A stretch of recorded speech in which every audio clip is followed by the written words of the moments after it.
पर विपक्ष के हंगामे के बीच दिल्ली में अहम बैठक चल रही है। राजनाथ सिंह और जेपी नड्डा की ये बैठक, क्योंकि बैठकों का दौर भी लगातार चलता हुआ नजर आ रहा है।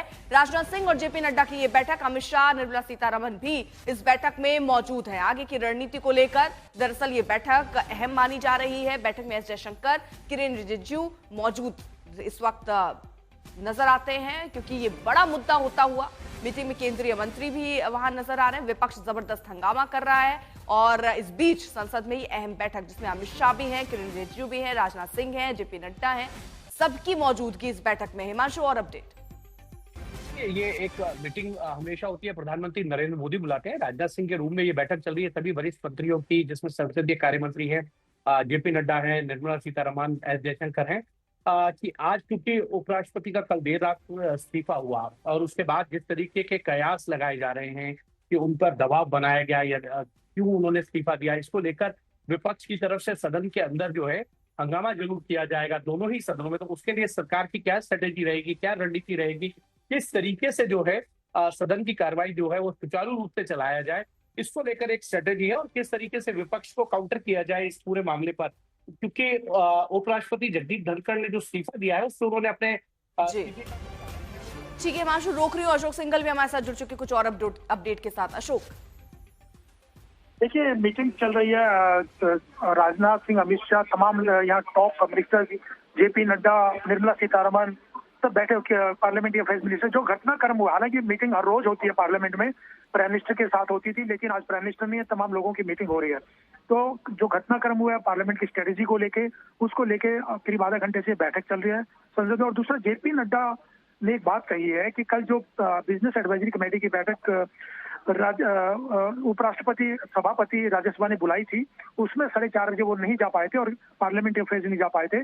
उसके बारे में नड्डा का ये कहना है कि वो किसी और अन्य काम में व्यस्तता के कारण नहीं जा पाए थे, क्योंकि बहुत सारी चीजें आ रही थी कि क्यों बैठक में नहीं गए, दोनों के दोनों, जेपी नड्डा भी नहीं गए थे, पार्लियामेंट्री अफेयर्स मिनिस्टर। उसको लेके जेपी नड्डा ने कहा कि वो किसी काम में व्यस्त थे और जानकारी दे दी गई थी, क्योंकि उसको लेकर सवाल उठ रहे थे कि क्यों नहीं गए दोनों के दोनों पार्लियामेंट्री अफेयर्स मिनिस्टर। उन्होंने साफ तौर से इस बात को क्लैरिफाई किया कि जानकारी दे दी गई थी। और ये बैठक जो चल रही है आज, जो घटनाक्रम है उसको देखते हुए ये महत्वपूर्ण बैठक मानी जा रही है, जो राजनाथ सिंह के साथ तमाम बड़े नेताओं की और मंत्रियों की हो रही है। अशोक सिंघल, जरा बताइए कि जो बैठक है ये आम बैठक है या बदलते हालात को लेकर की गई बैठक है? देखिए, वैसे तो हर रोज पार्लियामेंट सेशन के दौरान एक मीटिंग होती रही है पार्लियामेंट स्ट्रेटेजी को लेके। प्राइम मिनिस्टर उस बैठक को बुला, जब प्राइम मिनिस्टर नहीं होते थे तो राजनाथ सिंह के कमरे में होती रही है, लेकिन आज ये राजनाथ सिंह के दफ्तर में ये बैठक हो रही है और तमाम चीजों पर चर्चा होगी। पार्लियामेंट स्ट्रेटेजी को लेके आज क्या क्या मुद्दे आने वाले हैं, क्या रणनीति बनाने को लेके, ये तमाम चीजों पर बैठक होती है। लेकिन कल जो उपराष्ट्रपति का इस्तीफा हुआ है उसके परिप्रेक्ष्य में ये बैठक बहुत महत्वपूर्ण मानी जा रही है, क्योंकि विपक्ष जिस ढंग से कल इस्तीफे के बाद से तमाम सवाल उठा रहा है, तमाम बातें कर रहा है, कई राजनीतिक बयान भी आ रहे हैं, जरा सुनाते हैं। राज्यसभा और लोकसभा में ये मुद्दा उठ सकता है, खासतौर से राज्यसभा में। ठीक है अशोक, आप नजर बनाए रखिए और कई राजनीतिक बयान भी आ रहे हैं, सुनवाते हैं।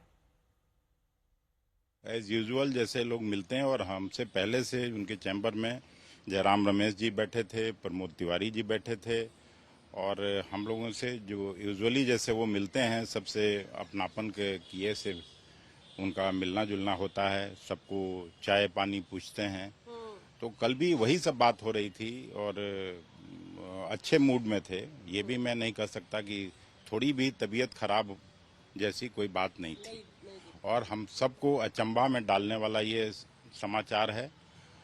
और मुझे लगता है कि जरूर कुछ न कुछ और बात होगी। और मैं समझता हूँ कि स्पेकुलेशन से कुछ हमें मिलेगा नहीं।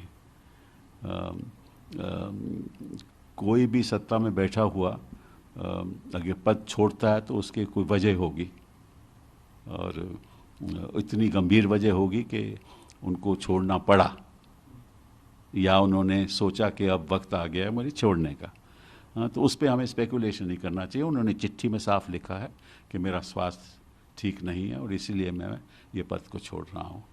देखिए, सवाल इसलिए क्योंकि सत्र कल से ही शुरू हुआ और कल ही उन्होंने इस्तीफा भी रात में दे दिया, क्योंकि अगर आपकी तबीयत उनकी खराब थी वो पहले सत्र से पहले ये फैसला ले सकते थे। लेकिन अब विपक्ष कई तरीके के सवाल उठा रहा है। वक्त एक छोटे